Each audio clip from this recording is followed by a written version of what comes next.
আনুষ্ঠানিকভাবে আমি স্বাগতচারণা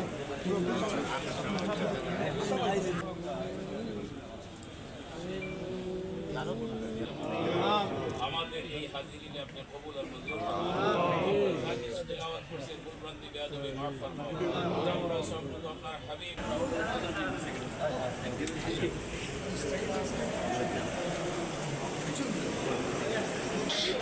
মেয়র নাকি এমপি এখনই ঘোষণা দিবেন। আজকে আপনারা দেখেন, আমি শুধু সিলেটের আপামর জনগণকে আহ্বান করেছিলাম যে আজকে আমাদের দেশ নেত্রী বেগম খালেদা জিয়া এবং ভারপ্রাপ্ত চেয়ারম্যান জনাব তারেক রহমানের পক্ষে আজকে আমরা সিলেটে এক আসনে আমি একজন প্রার্থী হিসাবে আমি সাধারণ জনগণকে নিয়ে প্রত্যাশা করছি যে আমার দল সামনে যে নমিনেশন বোর্ড হবে সেই বোর্ডে যেন আমার প্রতি বিচার করা হয় এবং আমার আপামর সাধারণ জনগণ আমাদের মুরব্বিয়ানে কেরাম প্রত্যেকটা পাড়া মহল্লায় শুধু একদিনের নোটিশের টেলিফোনে আমি বলেছিলাম যে আপনারা আসেন, আমরা হযরত শাহজালাল মুজাহিদ এমনি রহমতুল্লাহ আলাইহির দরবার থেকে আজকে শুধু আমরা রাষ্ট্র কাঠামো 31 দফা প্রচারের মাধ্যমে আমি আমার আনুষ্ঠানিকভাবে আমি একজন প্রার্থী হিসাবে সিলেট এক আসনের প্রার্থী হিসাবে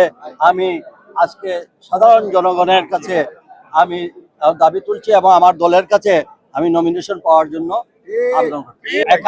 এখানে আমাদের নেতা বলেছেন যে এটা উনি সমগ্র সবকিছু প্রতিবেদন বিবেচনা করে আমাদের দল যে সিদ্ধান্ত চূড়ান্ত সিদ্ধান্ত যখন দেবে আমরা দলের সিদ্ধান্ত অনুযায়ী আমি সব সময় দলের ডিসিপ্লিন মেনে আসছি।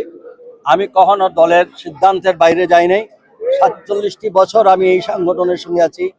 আর উনি বলেছেন জনগণের সম্পৃক্ততা, জনগণের ভালোবাসা যাদের সঙ্গে থাকবে তিনি তাকে নমিনেশন দিবেন। আজকে দেখুন হযরত শাহ শুধুমাত্র প্রচার অভিযানে হাজার হাজার মানুষ আজকে চলে আসছে।